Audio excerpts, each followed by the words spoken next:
कोई भी एग्ज़ाम हो, चाहे वो रेल का हो, चाहे वो एसएससी का हो, अगर आप पीसीएस की तैयारी करते हैं ना, PSC public service commission, UPSC हो, यहाँ तक कि बैंक हो, कोई ऐसा एग्ज़ाम नहीं जिसमें आपका जीके का क्वेश्चन नहीं आएगा। ठीक है, जबकि रेल का एग्ज़ाम होता है ना, तो इसमें इंग्लिश का पेपर नहीं आता आपका। ठीक है, तो जीके देखिए अभी सब जगह काम आता है आपको। हम लोग अभी टीवी में एक शो भी आता है ना, केबीसी, आपने देखा होगा, उसमें भी जीके का ही क्वेश्चन पूछा जाता है। तो जीके पढ़ने से बहुत सारा फ़ायदा है आपको, हर सेक्टर में काम आएगा आपका। देखिए, इसको ना हम लोग दो तरह से पढ़ेंगे। दिख रहा है ना आप लोग को? ठीक है, इसमें एक पार्ट होता है हम लोग का जीएस और एक पार्ट होता है हम लोग का जीए।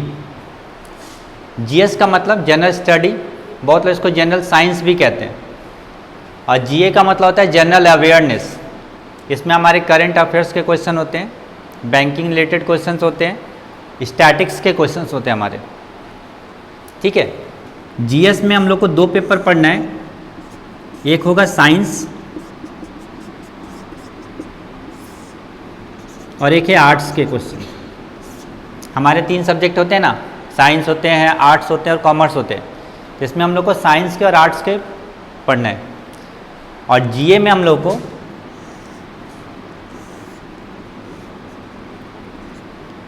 तीन चीज़ पढ़ना है। एक होगा स्टैटिक जीके, एक होगा हमारा करंट अफेयर्स, और एक होगा हमारा बैंकिंग एंड फाइनेंस। ठीक है, देखिए ये वाला जो पार्ट है ना, बैंकिंग और फाइनेंस, ये इस एग्ज़ाम के लिए जरूरी है।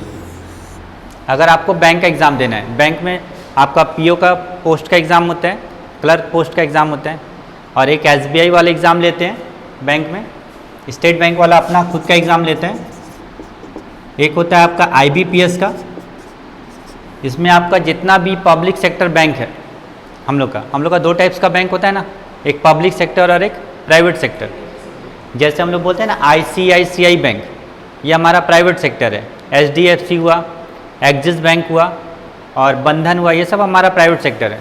लेकिन अगर हम कहेंगे bank of India, United bank of India, Allahabad bank, तो ये सब हमारा क्या है, वो सब हमारा पब्लिक सेक्टर है। तो जितना भी पब्लिक सेक्टर बैंक होगा, पब्लिक सेक्टर बैंक का जो एग्ज़ाम होता है वो आईबीपीएस लेते हैं, और एसबीआई अपना एग्ज़ाम अलग लेगा। ठीक है, पहले आईबीपीएस में ही एसबीआई का एग्ज़ाम होता था, लेकिन अब ये इसने अपना अलग कर लिया। एक होता है आरआरबी का, जिसको बोलते हैं ना रीजनल रूरल बैंक। ठीक है, ग्रामीण क्षेत्रीय बैंक सब होते हैं ना, उसका होगा। और एक है आरबीआई, यानी रिजर्व बैंक ऑफ इंडिया। ठीक है, तो ये जितना भी एग्ज़ाम होगा उसमें इससे रिलेटेड क्वेश्चंस आएंगे हमारे। ठीक है, बैंक जो है, ये बैंक का एग्ज़ाम, इसमें केवल हमारा जीए का क्वेश्चन होगा, इसमें आपका जीएस नहीं होगा। अगर आपको केवल बैंक का एग्ज़ाम देना है तो जीएस का ज़रूरत नहीं है आपको सिर्फ जीए पढ़ना होगा। ठीक है, लेकिन अगर आपको रेल का एग्ज़ाम देना है, एसएससी देना है, पीसीएस हो, यूपीएससी हो, कोई भी ऐसा, उसमें आपको जीएस सबसे कॉमन है, मतलब ये रहेगा ही आपका, और साथ में आपका ये दोनों पेपर रहेगा, स्टैटिक्स और करेंट्स। बैंकिंग का, फाइनेंस का क्वेश्चन नहीं के बराबर रहते हैं। ठीक है, अब देखिए साइंस में हमारा तीन पेपर है, एक है फिजिक्स, एक है केमिस्ट्री और एक है बायोलॉजी। ठीक है, हम लोग को तीनों सेक्टर से पढ़ना है। जो भी एग्ज़ाम होगा जीएस में, जब साइंस के क्वेश्चन आएंगे ना, तो फिजिक्स के भी होंगे, केमिस्ट्री के भी होंगे और बायो के भी होंगे। इसमें मैक्सिमम क्वेश्चन आपका बायो का होता है और सबसे कम होता है वो केमिस्ट्री का। तो बायो है, उसके बाद फिजिक्स है, फिर केमिस्ट्री है, पढ़ना हमको सब है। अगर एक क्वेश्चन भी आता है तो उसके लिए हमको पूरा पढ़ना ही होगा, ठीक है। और आर्ट्स में हमारा 4 पेपर है। एक है हिस्ट्री, इसको हम लोग ह्यूमैनिटी पेपर भी कहा जाता है, ठीक है। हिस्ट्री हो गया, ज्योग्राफी हो गया, पॉलिटी और इकोनॉमिक्स, ठीक है। और बैंकिंग का जो पार्ट है, बैंकिंग एंड फाइनेंस का, उसका कुछ भाग इकोनॉमिक्स में भी आपको मिलेगा, ठीक है। तो ये है जीएस पूरा और ये आपका जीए। हम लोग को पढ़ना सब है। मैं यही कहता ना, मेरा ये ओपिनियन है कि आप अपना सारा एग्ज़ाम दीजिए, रेल का भी दीजिए, बैंक का भी दीजिए, एसएससी का भी दीजिए, क्योंकि फर्स्ट प्रायोरिटी क्या है, हमारा जॉब है ना। मुझे जॉब चाहिए, गवर्नमेंट जॉब चाहिए। देखिए, कोई एक सेक्टर को तब चूज़ किया जाता है या सेलेक्ट किया जाता है जब पहले से मेरे पास कोई जॉब होता है। बहुत लोग होते हैं ना, पहले रेलवे में जॉब मिल गया लेकिन उनका मन था बैंक में जॉब करने का, तो सिर्फ बैंक का प्रिपरेशन करते हैं, ठीक है। या एसएससी में जाना था तो उसके लिए वो प्रिपरेशन करते हैं। लेकिन अभी अगर हमारे पास कोई जॉब नहीं है तो हमें सब चीज़ के लिए पढ़ना चाहिए, ठीक है। अभी ऐसे भी गवर्नमेंट जॉब का वैकेंसी बहुत कम आता है, ठीक है। पूरा साल में आप देखिए ज़्यादातर जो वैकेंसी आता है वो आपका बैंक का मिलेगा, ठीक है। रेल बहुत कम हो गया, और रेलवे का तो ऐसा प्रॉब्लम है कि इस साल एग्ज़ाम होगा तो 2 साल के बाद रिजल्ट होगा, ठीक है। एसएससी भी अपना लेता है लेकिन इसमें भी टाइम लेता है वो। लेकिन यूपीएससी का जो है और पीसीएस का एग्ज़ाम, ये आपको साल में एक बार ज़रूर होगा, ठीक है। लेकिन देखिए, बेस को यूपीएससी जो होता है ना, ये आपका सेंट्रल लेवल में हो गया, जिसके लिए लोग आईएएस आईपीएस के लिए प्रिपरेशन करते हैं, ऑल इंडिया सर्विस होता है हमारा। और पीसीएस जो हो गया वो स्टेट लेवल का हो गया। दोनों का पैटर्न लगभग एक है, थोड़ा सा डिफरेंस है क्वेश्चन को लेकर, लेकिन पैटर्न समझिए एक ही है, क्योंकि तीनों चाहे पीसीएस का एग्ज़ाम हो चाहे यूपीएससी का एग्ज़ाम हो, इसमें आपको प्री भी होगा, मेंस भी होगा और इंटरव्यू भी होगा, ठीक है। तो हम लोग को तैयारी सब चीज़ का करना है। आप सब चीज़ का पूरा पढ़ाई करिए, हर एग्ज़ाम को दीजिए, ठीक है। आपका सिलेक्शन किसी में भी हो जाए, पहले जॉब लेना है, उसके बाद सोचना है कि मुझे रेल में जाना है कि बैंक में जाना है या एसएससी में जाना है या सिविल सर्विस में जाना है, ठीक है। क्योंकि गवर्नमेंट जॉब क्या एक सिक्योरिटी है हमारा, ठीक है। एक ऐसा हुआ, पता चला कि मैं केवल पीसीएस की तैयारी कर रहा था या यूपीएससी का प्रिपरेशन कर रहा था या एसएससी का कर रहा था, लेकिन वो साल पूरा वैकेंसी आया ही नहीं, या उस साल मैंने एग्ज़ाम दिया मेरा क्लियर नहीं हुआ, तो फिर क्या हो जाएगा, वो पूरा साल आपका बर्बाद हो जाएगा, ठीक है। तो हम लोग को क्या करना है, एक जॉब पहले ले लेना है, उसके बाद अपना टारगेट सेट करेंगे कि चलिए अगर मान लीजिए मेरा बैंक में हो गया और मुझे पीसीएस में जाना है या यूपीएससी में जाना है, तो उसका भी प्रिपरेशन करेंगे, उसका भी एग्ज़ाम देंगे। अगर उसमें सिलेक्शन होगा, इसको छोड़ देंगे, हम लोग कर सकते हैं ना, ठीक है। ऐसा थोड़ी कि मैं एक बार जॉब में चला गया तो फिर उसमें उसको छोड़ नहीं सकता। अगर आपका और अच्छा कोई पोस्ट मिल गया, किसी और में सिलेक्शन हो गया, तो आप उसको छोड़ दीजिए, लेकिन पहले एक जॉब मिल जाए आपको। सारा फॉर्म फिलअप करिए, रेल का हो, बैंक का हो, एसएससी का हो, सारा भरिए आप, सारा एग्ज़ाम दीजिए, और जिसमें भी पहला सिलेक्शन हो जाए उसको पहले ले लीजिए, क्योंकि आपको जॉब को प्रायोरिटी देना है। ये नहीं देखना है कि वो रेल में मिला है या बैंक में, क्योंकि गवर्नमेंट जॉब सब एक बराबर होता है। बैंक वाला लोग रेलवे का काम नहीं जानता और रेलवे वाला लोग बैंक का काम नहीं जानता, तो दोनों तो अपने जगह पर सही है ना, ठीक है। तो सब सेक्टर एक बराबर होता है, कोई छोटा या बड़ा नहीं होता। हाँ, बैंक में यही है कि एक जगह बैठकर लोग काम करते हैं, लेकिन रेल में क्या होगा, आपको थोड़ा क्या बोलते हैं, प्लेस चेंज कर सकता है आपको। लेकिन बैंक में भी होता है, जगह परिवर्तन होता है, चेंज किया जाता है आपको। तो कहने का मतलब है कि आप एग्ज़ाम सारा दीजिए, सारा चीज़ का प्रिपरेशन करिए, जीएस भी पढ़िए और जीए भी पढ़िए, सारा प्रिपरेशन करके रखिए। एग्ज़ाम में जिससे भी क्वेश्चन आ जाए, चाहे जीएस का क्वेश्चन आ जाए चाहे वो जीए का क्वेश्चन आ जाए, आप सारा क्वेश्चन कर पाएंगे, ठीक है। रेल में सबसे अधिक क्वेश्चन जीएस का जीके का क्वेश्चन आता है। रेल में आपका केवल जीके है, मैथ्स है और रीजनिंग है, उसमें इंग्लिश नहीं है आपका। और उसमें भी सबसे ज़्यादा जो क्वेश्चन होगा वो जीके का होगा। मतलब साइंस और आर्ट्स के क्वेश्चन होंगे, करंट अफेयर्स होंगे, स्टैटिक जीके होंगे। और बैंकिंग एंड फाइनेंस के जो क्वेश्चन है ना, वो बैंक वाले एग्जाम में सबसे इंपॉर्टेंट है। ठीक है, तो हम लोग क्या करेंगे कि दोनों को मिलाकर पढ़ेंगे, जीएस भी पढ़ेंगे और जेई पढ़ेंगे, क्योंकि वीक में तो 2 ही दिन क्लास है आपका। ठीक है, तो एक दिन हम लोग जीएस का पेपर पढ़ लेंगे और एक दिन हम लोग जीए का पेपर पढ़ लेंगे, क्योंकि आपके अभी जितने भी एग्ज़ाम होते हैं ना, उसमें करंट अफेयर्स के क्वेश्चन मैक्सिमम रहते हैं, करंट अफेयर्स के भी रहते हैं और स्टैटिक जीके के भी रहते हैं, तो वो भी पढ़ेंगे। और साथ में आपका एक दिन हम लोग ये कर लेते हैं कि साइंस ये जीएस का काम कर लेते हैं और एक दिन हम लोग जीए का काम कर लेते हैं। ठीक है, इससे आपका दोनों प्रिपरेशन होते रहेगा, दोनों का तैयारी होते रहेगा। ठीक है, और आपके मन में जितना भी क्वेश्चन आएगा आप पूछ सकते हैं। मैं इतना ज़रूर बता दूंगा जो आपके एग्ज़ाम में आएगा। ठीक है, और यूपीएससी का प्रिपरेशन वो अलग होता है, वो इसके साथ में नहीं है। जैसे रेल, बैंक का, एसएससी का प्रिपरेशन अलग होता है, और पीसीएस जो है आपका सिविल सर्विस का जो एग्ज़ाम है, चाहे वो स्टेट का हो चाहे वो सेंट्रल का हो, उसका प्रिपरेशन अलग से करना होता है, क्योंकि उसमें पूरा डीप में जाकर हमको पढ़ना होता है, एक एक टॉपिक को अच्छी तरह से पढ़ना पड़ता है, और इसका प्रिपरेशन बिल्कुल अलग है। तो पहले हम लोग अपना बेस कर लेते हैं, उसके बाद अगर आपको और लगे कि मुझे सिविल सर्विस भी करना है तो हम लोग एक दिन और कोई दिन क्लास कर लेंगे, उसमें हम लोग केवल सिविल सर्विस का ही प्रिपरेशन करेंगे।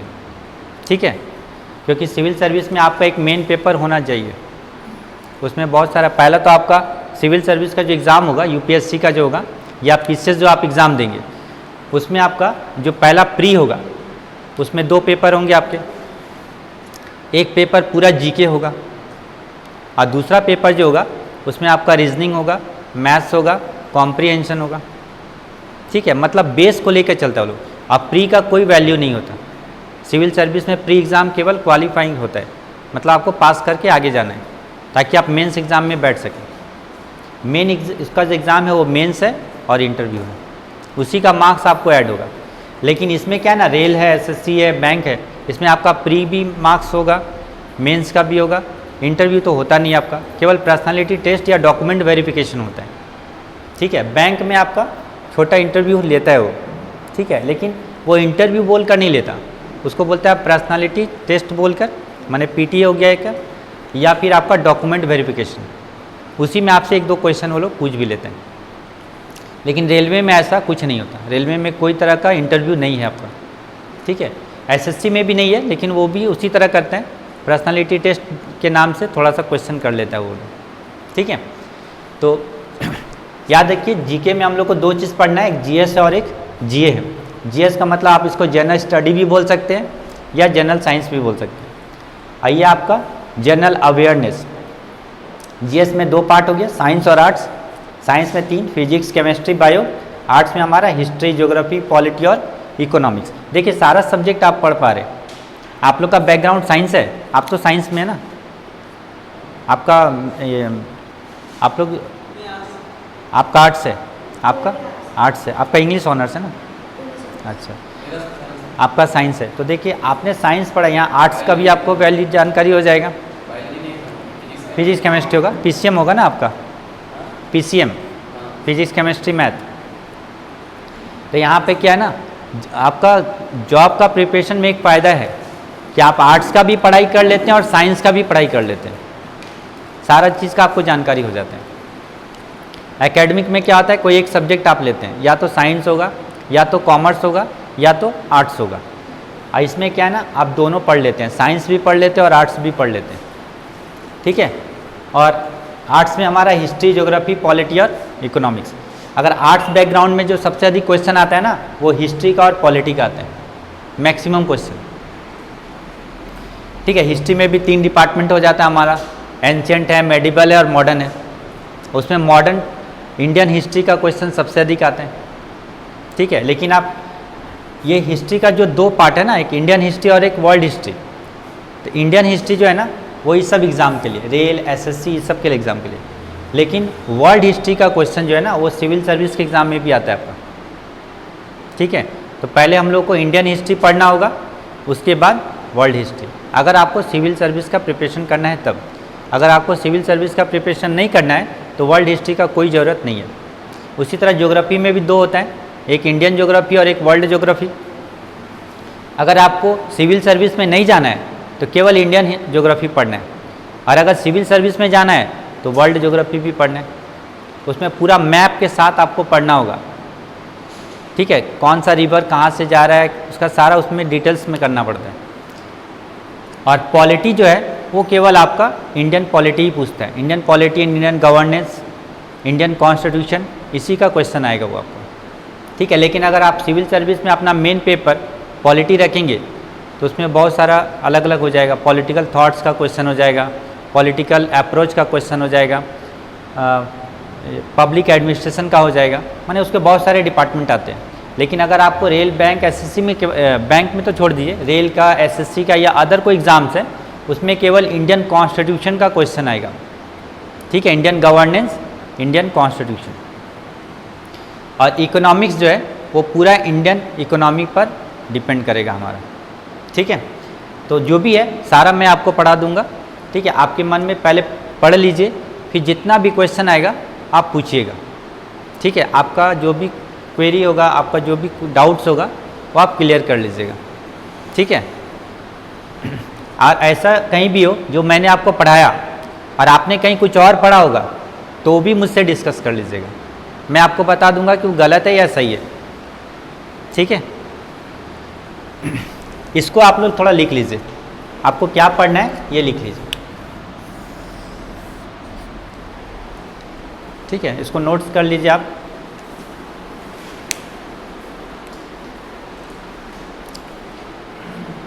इससे आपको पता रहेगा कि जीके में हमको केवल 2 सेक्टर में पढ़ना है, जीएस में और जीए में।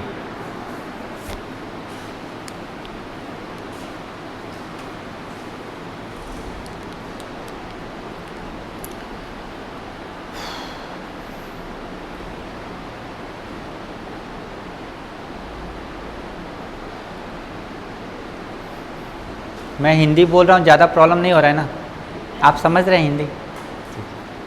एक्चुअली मैं बांग्ला बोलने जानता हूँ लेकिन बंगाली में पढ़ा नहीं सकता, बस यही। मुझे हिंदी और इंग्लिश में पढ़ाने का काम होता है, बंगाली में मैं बोल सकता हूँ, आप कुछ बोलेंगे तो मैं बंगाली में बोल सकता हूँ, ठीक है। मैंने जनरल डिस्कस जो बातचीत होता है वो मैं कर लूँगा।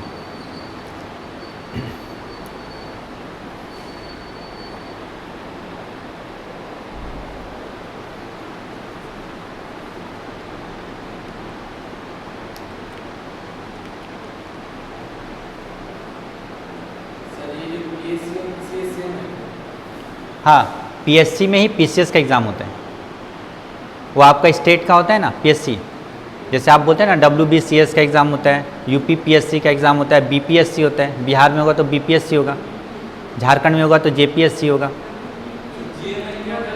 हाँ, जीए में आपका स्टैटिक जीके है, करेंट अफेयर्स है, बैंकिंग एंड फाइनेंस है।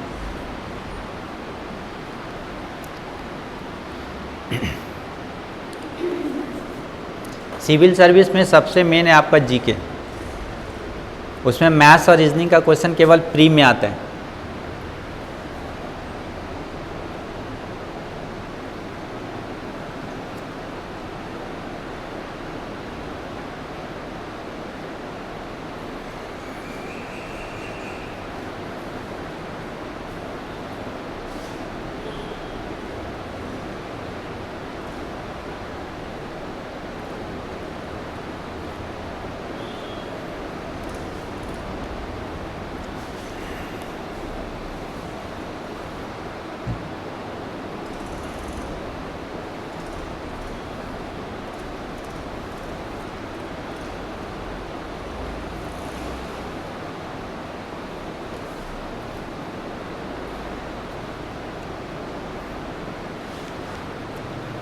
आपके मन में अगर कोई क्वेश्चन है तो आप पूछिएगा टोटल, ठीक है। कोई भी डाउट्स है आप बोलिएगा, और भी कुछ इसमें पूछना है, जानना है तो भी बताइए।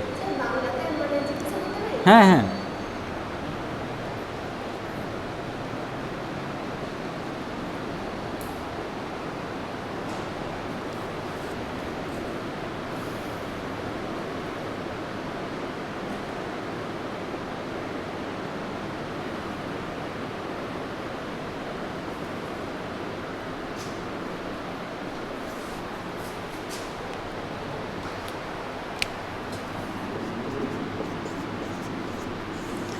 यही पीएससी जो है ना वो पीसीएस होता है। स्टेट में होगा तो पीएससी होगा, सेंट्रल का होगा तो यूपीएससी हो जाएगा। ठीक है, एक्चुअली होता है बैंक का तो ये सब है, एसबीआई, आईबीपीएस, आरआरबी और आरबीआई। ठीक है, और अगर हमको सिविल सर्विस में जाना है ना,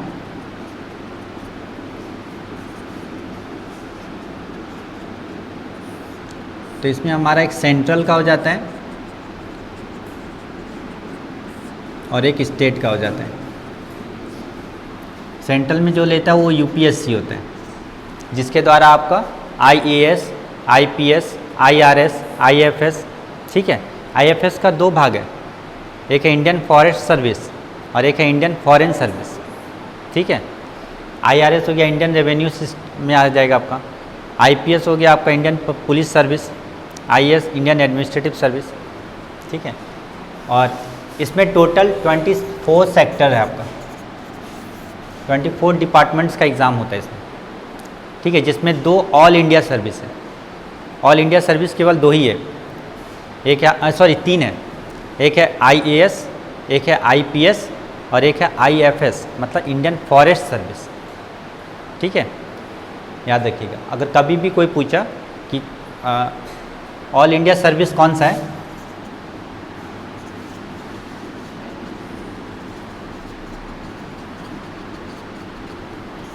ऑल इंडिया सर्विस में केवल 3 है, आईएएस, आईपीएस और आईएफओएस, माने इंडियन फॉरेस्ट सर्विस।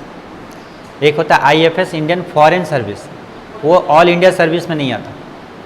ठीक है,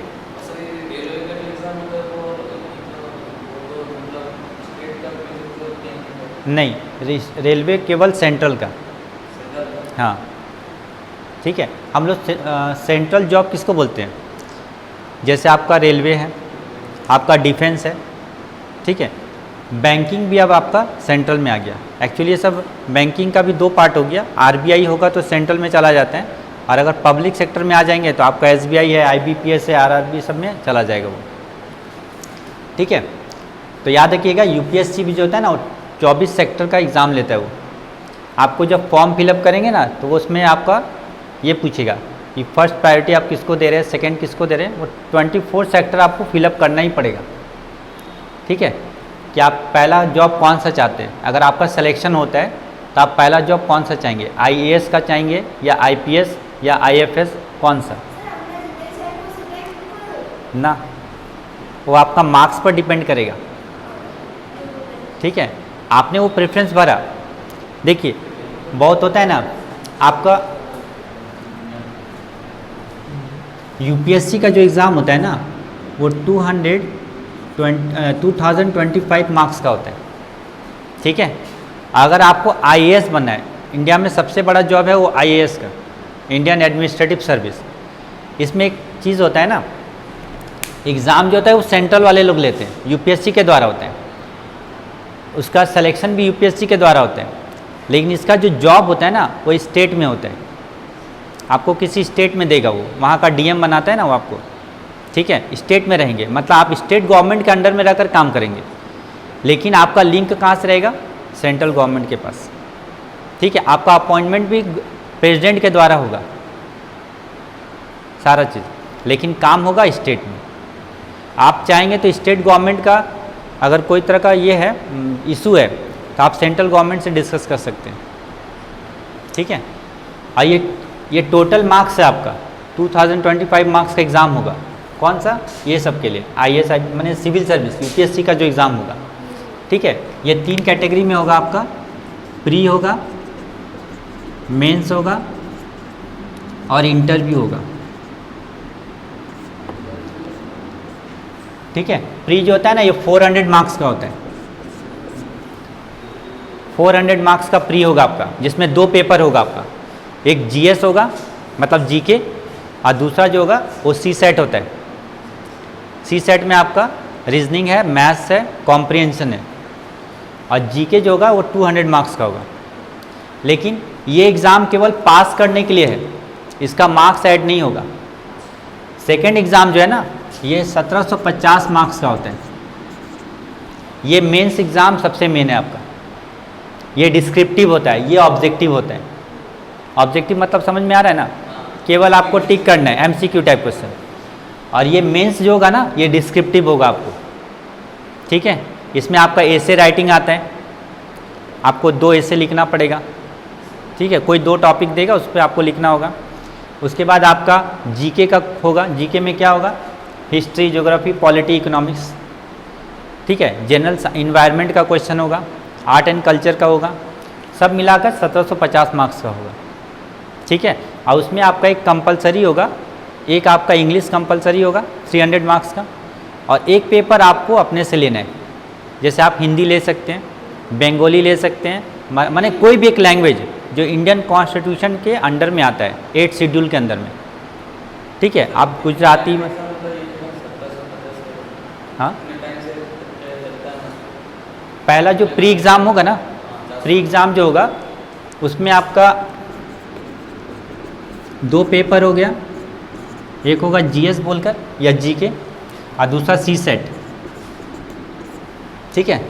ये आपका 200 मार्क्स का होगा, ये भी आपका 200 मार्क्स का होगा, ठीक है। और 2 घंटे का समय भी होगा, 2 आवर्स, इसमें भी 2 आवर्स, ठीक है। लेकिन आपको प्री क्वालिफाई करेंगे तभी मेंस का एग्ज़ाम देंगे, ठीक है। और इसमें आपको सी सेट में केवल 33% मार्क्स लाना है, इसमें केवल 33% मार्क्स चाहिए। तो 200 का 33% मार्क्स कितना होगा? 66 हो जाएगा। मतलब आपका 66 से एबव आ गया मार्क्स, तो आप उसमें पास हो गए, ठीक है। और इसमें जो है ना, इसमें आपको मान कर चलिए कि कम से कम 45% मार्क्स होना चाहिए, तब आप क्वालिफाई करेंगे। मतलब प्री से मेंस में जाने के लिए आपको ये मेन पेपर है, ठीक है। इसमें आपको अगर 100 से एबव आता है तो समझिए आप क्वालिफाई कर जाएंगे, तब आप मेंस एग्ज़ाम दे सकेंगे। और मेंस एग्ज़ाम का फिर से फॉर्म फिलअप होगा। ऐसा नहीं कि एक बार हमने सिविल सर्विस का फॉर्म फिलअप कर दिया तो हो गया, वैसा नहीं। आप फर्स्ट टाइम जब फॉर्म फिलअप करेंगे ना, वो प्री का होगा। वो प्री जब आप पास कर जाएंगे तब फिर सेकंड पे आपको फॉर्म फिलअप करना होगा। वो किसका होगा? मेंस का। और उसमें आपको पूछा जाएगा आपका मेन सब्जेक्ट क्या होगा, ठीक है। एक कंपलसरी पेपर होता है उसमें, तो सॉरी ऑप्शनल पेपर, ठीक है। एक ऐसे पेपर होगा आपका, एक आपका कंपलसरी होगा। कंपलसरी मैंने 2 भाग में किया, एक इंग्लिश और एक आपका अपना कोई लैंग्वेज, हिंदी, बंगाली, जो भी आपको चाहिए। और एक होगा आपका जीके, जिसमें हिस्ट्री, ज्योग्राफी, पॉलिटी, इकोनॉमिक्स होगा। और एक होगा आपका ऑप्शनल पेपर। हाँ हाँ हाँ, सबको लेना होगा, ठीक है। जैसे आपने फिजिक्स ले लिया, ठीक है, वो आपका शेड्यूल देता है कि कौन कौन सा सब्जेक्ट है जो आप ले सकते हैं। हिंदी होगा, इंग्लिश होगा, संस्कृत होगा, मेडिकल साइंस का होगा, फिजिक्स है, केमिस्ट्री है, हिस्ट्री, ज्योग्राफी सारा है, ठीक है। आप कोई एक पेपर लेंगे, एक सब्जेक्ट लेंगे उसमें से, और उसका 2 पेपर हो जाएगा, ठीक है। तो देखिए ये था प्री का, ये पास करेंगे तो क्या जाएंगे मेंस में, ठीक है। मेंस में आपका एक हो गया ऑप्शनल पेपर, ये मेंस का ऑप्शनल होगा, जीके होगा। जीके में ये सब, एक आपका कंपलसरी होगा। कंपलसरी मैंने कहा 2 भाग में रहेगा, एक इंग्लिश और एक आपका कोई भी एक लैंग्वेज। और एक हो जाएगा आपका एसे राइटिंग, ठीक है। एसे भी 2 लिखना है आपको, ठीक। ये टोटल जो है 4 पेपर, ये कितने मार्क्स का होगा? 1750। और इसमें से ये जो पेपर होगा, कंपलसरी जो पेपर है, ये केवल आपको क्वालिफाई करना है, इसका मार्क्स ऐड नहीं होगा टोटल में, ठीक है। इसका मार्क्स ऐड नहीं होगा, ये केवल आपको पास करना है, ठीक है। मार्क्स किसका ऐड होगा? एसे का, जीके का, ऑप्शनल पेपर का, ठीक है। ऑप्शनल पेपर माने ऑप्शनल सब्जेक्ट एक होगा, लेकिन पेपर आपका 2 होगा, माने 2 एग्ज़ाम आपको देना है। जैसे आपने हिस्ट्री लिया, तो तो हिस्ट्री का 2 पेपर होगा। अगर आपने ज्योग्राफी लिया तो ज्योग्राफी का 2 पेपर होगा। ठीक है, तो ये टोटल मार्क्स है आपका 1750। ठीक, और इंटरव्यू जो है ये आपका 275 मार्क्स का है, 275 मार्क्स। इसमें आपका पर्सनालिटी टेस्ट भी होगा, आपको पर्सनालिटी टेस्ट करेगा, आपका पूरा इंटरव्यू लेगा, आपका उसमें ऑप्शनल सब्जेक्ट से भी क्वेश्चन पूछेगा, बहुत सारा रीजनिंग टाइप का क्वेश्चन पूछेगा और आपके बारे में पूछेगा कि आप अपने बारे में कुछ बताइए, आप कौन सा जॉब करना चाहते हैं, आपने वही क्यों लिया, ये सारा रीज़न वो आपसे पूछेगा, सारा डिस्कस करेगा। कोई करेंट टॉपिक चल रहा हो उस पर वो आपसे बात करेगा। ठीक है, आप उसको जितना कन्विंस कर देंगे उतना मार्क्स मिल जाएगा आपको। ये जरूरी नहीं कि वो जितना क्वेश्चन पूछ रहा है मुझे सारा आंसर पता है, ये जरूरी नहीं है, लेकिन जो आप देंगे वो बहुत अच्छा देना है। ठीक है, तो देखिए ये दोनों मार्क्स ऐड कर लीजिए तो कितने मार्क्स हो जाएगा, 2025 मार्क्स का। और ये दोनों मार्क्स जब ऐड हो जाएगा तो अगर आपको आईएएस बनना है, अगर आपने अपना प्रायोरिटी रखा है कि मुझे आईएएस बनना है, तो आपको आईएएस बनने के लिए अगर आपका जनरल में आते हैं कास्ट में तो 1025 मार्क्स कम से कम लाना होगा मिनिमम। इसका ऊपर रहेगा तो कोई दिक्कत नहीं है, मिनिमम इतना आपको होना चाहिए, क्योंकि आईएएस का सीट बहुत कम होता है। ठीक है, और अगर आपका ओबीसी में आते हैं तो लगभग 950 मार्क्स। ठीक है, अब बाकी अगर एससी एसटी में आते हैं ना तो 800 मार्क्स के अंदर भी हो जाएगा। ठीक है, और ये मार्क्स कहाँ से आएगा आपका, मेंस और इंटरव्यू से ही आएगा। ठीक है, बहुत लोग को लगता है बहुत आसान है, मार्क्स हम ले आएंगे, लेकिन इतना आसान होता नहीं। ठीक है, तो समझ में आ गया आपका। तो सेम पैटर्न आपका पीसीएस में भी हो जाता है। ठीक है, और चाहे आपको सिविल तो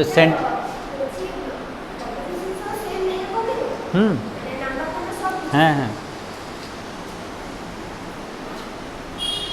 और स्टेट में जब होता है ना तो ये होता है आपका पीसीएस का। स्टेट में बोलते हैं तो पीसीएस और सेंट्रल में बोलते हैं तो यूपीएससी को। ठीक है, पीसीएस वाले में एग्ज़ाम में थोड़ा मार्क्स कम होता है। अब जैसे इसमें 250 मार्क्स का अगर एक पेपर है तो उसमें 200 मार्क्स का एक पेपर होगा, बस यही अंतर है, ज़्यादा अंतर नहीं है उसमें। ठीक है, इंटरव्यू जैसे इसमें 275 मार्क्स का है तो उसमें आपका केवल 200 मार्क्स का है, लेकिन पीसीएस लगभग एकदम खाली मार्क्स का अंतर है। उसमें भी प्री होगा, मेंस होगा, हाँ 2 एग्ज़ाम रिटेन होगा और एक इंटरव्यू होगा।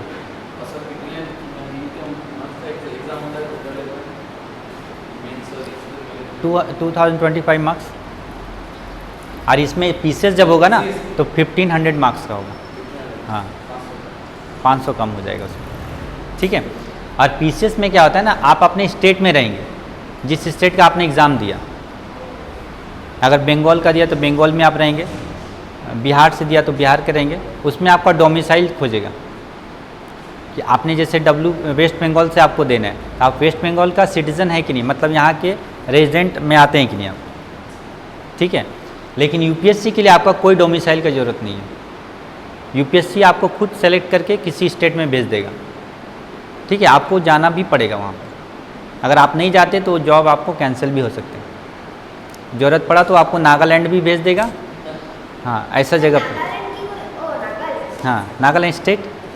ठीक है, बहुत लोग नहीं जाने खोजते कि नागालैंड नहीं जाएंगे, या साउथ में भी बहुत लोग होते हैं ना, केरला, चेन्नई, इस जगह पर भी भेज सकते हैं।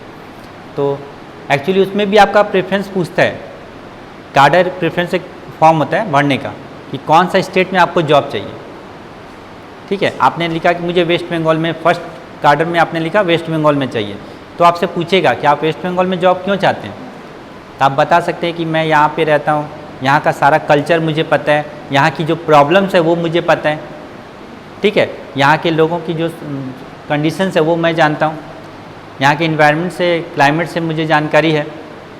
तो इसमें क्या होगा कि मैं लोगों को कांटेक्ट अच्छे तरह से कर पाऊँगा। ठीक है, उनके प्रॉब्लम्स को सॉल्व कर पाऊँगा। अब आप बंगाल में रहते हैं और आपको भेज दिया नागालैंड, तो नागालैंड के बारे में तो आप कुछ नहीं जानते, वहाँ का कल्चर क्या है, वहाँ का गवर्नमेंट का पॉलिसीज़ क्या है, कुछ भी आप नहीं जानते, तो प्रॉब्लम थोड़ा क्रिएट होगा आपको, तालमेल नहीं होगा, बातचीत में प्रॉब्लम होगा, है ना, लैंग्वेज का प्रॉब्लम होगा आपको, वो बोलेगा आपको समझ में नहीं आएगा, आप बोलेंगे उसको समझ में नहीं आएगा। जब तालमेल नहीं होगा तो प्रॉब्लम कहाँ से सॉल्व होगा, है ना, इसलिए तो वो आपका कार्डर प्रेफरेंस इसलिए पूछते हैं। और आपके मार्क्स अगर अच्छे आए हैं तो उसमें आपको कार्डर जो आपने सेलेक्ट किया है वो मिल जाएगा आपको। इसलिए मार्क्स की वैल्यू है इसमें, जितना अधिक मार्क्स आएगा आपका सिलेक्शन उतना अच्छा होगा। ऑप्शनल पेपर में आप मैथ भी रख सकते हैं। इस साल 2019 में जो रिज़ल्ट आया उसमें अपना ऑप्शनल पेपर मैथ रखा था। 2017 में जो आया था उसमें जो फर्स्ट रैंक पर आया था उसने अपना मेडिकल साइंस रखा था। तो आप कोई भी एक सब्जेक्ट लेकर कर सकते हैं, बायो रखिए, फिजिक्स रखिए, आपका जिसमें इंटरेस्ट है, जिसमें आपको पता है कि मैं कर सकता हूँ, वो आप सब्जेक्ट रख सकते हैं। ठीक है, हिंदी वर्सन वाले लोग अधिकतर हिंदी लिटरेचर रख लेते हैं। ठीक है, तो ऐसा कोई भी आप रख सकते हैं। अगर आपको उसका भी प्रिपरेशन करना होगा मैं करा दूंगा, उसमें कोई प्रॉब्लम नहीं है। मैंने जीके रिलेटेड अगर आपका कोई सब्जेक्ट है, अगर आपने ऑप्शनल पेपर में मान लीजिए हिस्ट्री रखा तो हिस्ट्री में पढ़ा दूंगा, ज्योग्राफी अगर आपने रखा ज्योग्राफी में पढ़ा दूंगा, पॉलिटी है, इकोनॉमिक्स है, फिजिक्स है, केमिस्ट्री है, बायो है, ये सब अगर आपने रखा है मैं पढ़ा दूंगा। मैथ्स के सर अगर आपके अगर आपने मैथ रख लिया, मैथ्स के सर से आपको डिस्कस करना पड़ेगा कि वो आपको करा सकते हैं कि नहीं। ठीक है, मेडिकल साइंस अगर आपने रख लिया तो मेडिकल साइंस के बारे में अगर आपको जानकारी है कि नहीं। मान लीजिए आपने मेडिकल साइंस सब्जेक्ट रख लिया ऑप्शनल पेपर और आप डॉक्टर है ही नहीं, आपने एमबीबीएस किया ही नहीं है, तो पहला वहाँ पे क्वेश्चन यही उठेगा इंटरव्यू में कि आपने ऑप्शनल पेपर में मेडिकल साइंस क्यों रख लिया। आपने आर्ट्स पढ़ा है, ग्रेजुएशन जो आर्ट्स से किया या साइंस से किया, तो मेडिकल साइंस आपने क्यों रख लिया। तो ये ऐसा नहीं कि आपको रिजेक्ट कर देगा वो, अगर आपका बात से वो कन्विंस हो गया तो सिलेक्शन एकदम कन्फर्म है। वो ज़्यादा क्वेश्चन ही नहीं करेगा, वो फर्स्ट क्वेश्चन से समझ जाएगा कि इसके अंदर कितना टैलेंट है। ठीक है, बहुत लोग बोलते हैं कि मुझे, जैसे मैंने साइंस पढ़ा था, ठीक है, मैंने अपना बायो रखा था सब्जेक्ट, तो मुझे मन था कि मैं अपना मेडिकल साइंस में जाऊँ, एमबीबीएस करूँ या कोई भी डिपार्टमेंट अपना ये करूँ, लेकिन मेरा उसमें सिलेक्शन नहीं हो पाया। एंट्रेंस एग्ज़ाम मैंने क्वालिफाई नहीं कर पाया। नीट का एग्ज़ाम होता है ना मेडिकल के लिए, और आपका इंजीनियरिंग के लिए जेई मेंस एंड एडवांस जो होते हैं अभी, तो नीट क्वालिफाई नहीं कर पाया, जिसके कारण मैं एमबीबीएस नहीं कर पाया। लेकिन मेरे मन में था कि मुझे पढ़ना है, उसको जानना है, तो मैंने अपना अलग से उसका स्टडी किया, घर में खुद से अपना पढ़ा, तो उसकी मुझे जानकारी हो गई। आपने अगर बायो पढ़ा होगा तो आपको मेडिकल साइंस का उसमें बहुत सारा भाग रहता है। आप एनाटॉमी फिजियोलॉजी पढ़ते ही हैं उसमें, है ना। और आपका बायो में एक प्लांट वाला पार्ट होता है और एक एनिमल वाला पार्ट होता है, तो उसमें आप एनाटॉमी फिजियोलॉजी पढ़ते ही हैं। उसके साथ में आपका डिजीज़ के बारे में पढ़ते हैं, माइक्रो ऑर्गेनिजम्स के बारे में पढ़ते हैं, बायोकेमिस्ट्री आप पढ़ लेते हैं उसमें, तो मैक्सिमम तो जानकारी हो ही जाता है। एमबीबीएस में जो लोग पढ़ते हैं ना, वो सारा जानकारी आपका बायो में रहता ही है। तो आप बता सकते हैं कि उसके कारण मेरा इंटरेस्ट था, मैंने वो सब्जेक्ट रखा था। तो वही चीज़ है, और उसमें मार्क्स अगर अच्छा आया है तो और अच्छी बात है आपको, लेकिन वही सब्जेक्ट रखना चाहिए ऑप्शनल में जिस पर आप पूरा 100% श्योर हैं कि अगर उससे मेरा कितना भी क्वेश्चन वहाँ पूछेगा तो मैं बता सकूँ। ठीक है, ऐसा सब्जेक्ट नहीं जो मैंने पढ़ा ही नहीं, रिटेन तो कर लिया लेकिन इंटरव्यू में प्रॉब्लम हो गया, ऐसा नहीं होना चाहिए। ठीक है, इसलिए मैंने कहा कि पहले हम लोग बेस कर लेते हैं अपना। ठीक है, आपने बहुत कुछ पढ़ा होगा, साइंस में भी पढ़ा होगा, आर्ट्स में भी आपने पढ़ा होगा, देखिए क्या कुछ नया मिलता है कि नहीं।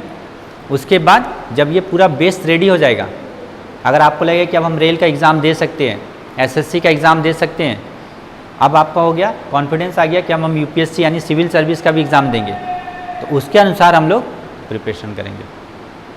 ठीक है, क्योंकि बेस अगर मजबूत नहीं होगा तो सिविल सर्विस का प्रिपरेशन आप कैसे करेंगे। और बेस का तैयारी होने से क्या होगा ना, आप प्री क्वालिफाई कर लेंगे, क्योंकि प्री में आपका एमसीक्यू क्वेश्चन आते हैं।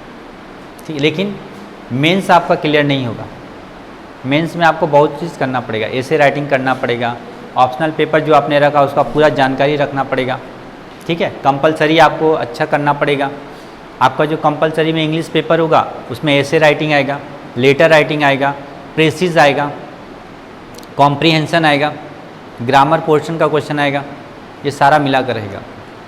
लेकिन प्री में जो आपका सीसेट का एग्ज़ाम होगा, सीसेट जो 200 मार्क्स है, उसमें आपका केवल कॉम्प्रीहेंशन का क्वेश्चन आएगा, उसमें आपका ऐसे राइटिंग नहीं आएगा, उसमें आपका कोई ग्रामर का क्वेश्चन नहीं रहेगा, केवल कॉम्प्रीहेंशन देता है वो लोग। और कॉम्प्रीहेंशन भी बहुत सारा रहता है। कॉम्प्रीहेंशन समझते हैं ना, अनसीन पैसेज, वो एक अनसीन पैसेज दिया रहेगा, पढ़ना है आपको, उससे क्वेश्चन करना है, ठीक है। लेकिन मेंस में अगर आपने कंपलसरी पेपर में इंग्लिश है तो उसमें आपको सारा चीज़ रखना पड़ेगा, राइटिंग पोर्शन सारा, मतलब खासकर passages writing, paragraph writing, letter writing, ये कॉमन है, एकदम कंपलसरी है आपका। और ग्रामर में आपने जो भी पढ़ा है, वॉइस है, नरेशन है, ज्वाइनिंग है, स्प्लिटिंग है, जो भी आपने किया है वो सारा, आर्टिकल प्रीपोजिशन सबसे बेस है वो करना ही पड़ेगा, ठीक है। इसलिए मैंने कहा कि जीएस हो या जी हो, ये मैं आपको पूरा पढ़ा दूंगा। 6 मंथ में आप इतना हो जाएंगे कि आप ये सब एग्ज़ाम दे देंगे, ये सारा। उसके बाद अगर आपको है कि मुझे सिविल सर्विस में करना है, तब फिर हम लोग इसके लिए पढ़ेंगे, ठीक है। सिविल सर्विस में आपका पीसीएस का भी हो जाएगा, यूपीएससी का भी हो जाएगा, ठीक है। माने इस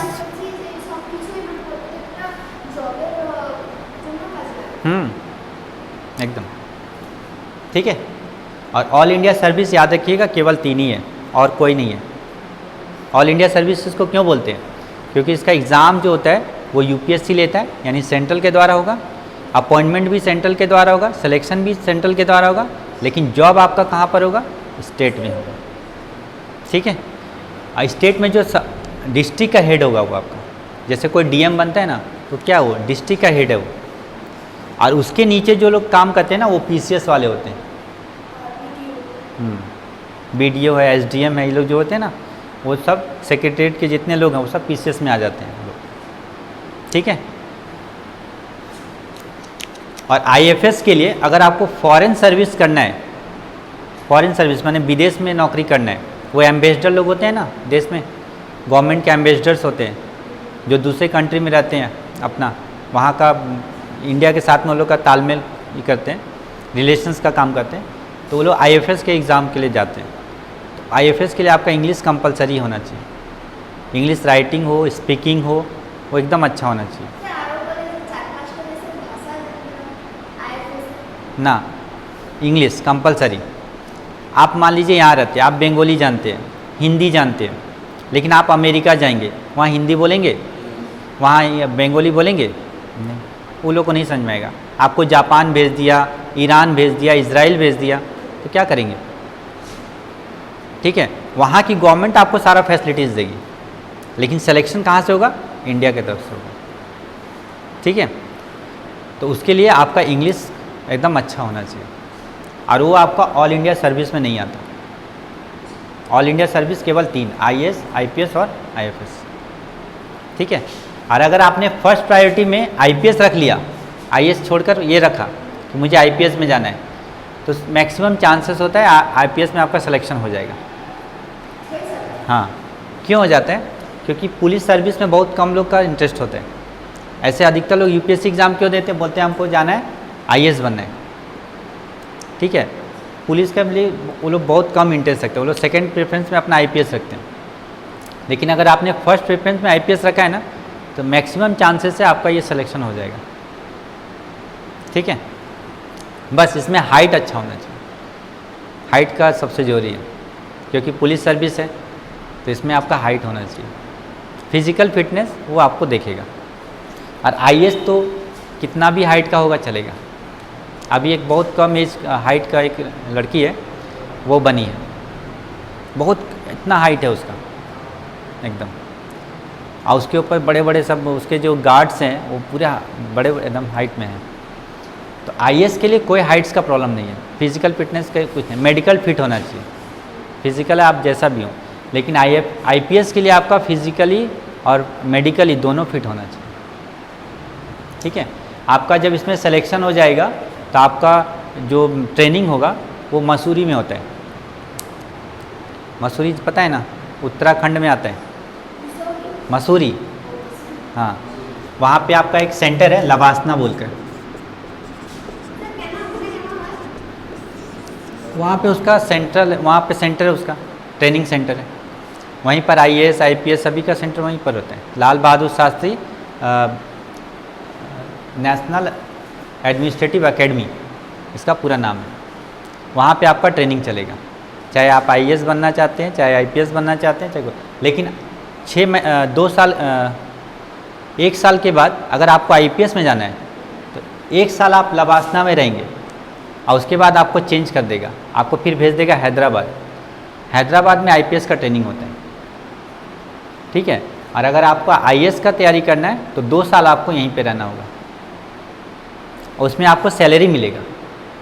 आपका ये ट्रेनिंग पीरियड में जो 2 साल का ट्रेनिंग होगा ना, उसमें आपको सैलरी भी मिलेगा। सैलरी कितना मिलेगा आपको?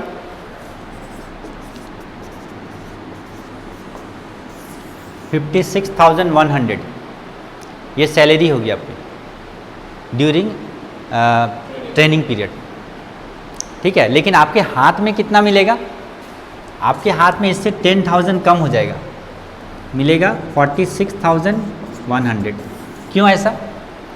10,000 आपका चार्जेस कटेगा, जो आप वहाँ रहेंगे, खाएंगे, जो इतना फैसिलिटी यूज़ करेंगे उसके कारण आपका कटेगा। वो आपका सारा ड्रेस मेंटेनेंस सब वही करेगा, क्लासेस अरेंजमेंट जो भी आपका, जो भी आप पहनेंगे, जो भी खाएंगे, वो सब वहाँ की तरफ से होगा। आपके हाथ में सैलरी ये मिलेगा, लेकिन सैलरी फिक्स है इतना। और जब आपका ट्रेनिंग कंप्लीट हो जाए, ट्रेनिंग के समय वो लोग सब चीज़ करवाता है। आपका इवेंट्स भी होगा, आपका स्पोर्ट्स होगा, सब चीज़ में आप पार्टिसिपेट करिए। और साथ में एक तो आपको डिग्री भी देगा, मास्टर डिग्री भी वहाँ से मिलता है ट्रेनिंग के पीरियड में ही, ठीक है। हाँ, उसके बाद 2 साल जब कंप्लीट हो जाएगा तो 6 महीने के लिए आपको कोई स्टेट में दे देगा, किसी डिस्ट्रिक्ट में देगा, स्टेट का किसी डिस्ट्रिक्ट में देगा, जहाँ पे आप SDM के रूप में काम करेंगे। क्योंकि डायरेक्ट DM कोई नहीं बनता, पहले SDM के बाद वो फिर DM में जाएगा, ठीक है। और जब आपका जॉब कंफर्म हो जाएगा, फिक्स हो जाएगा, तो आपको सैलरी 1.5 लाख कम से कम मिलेगा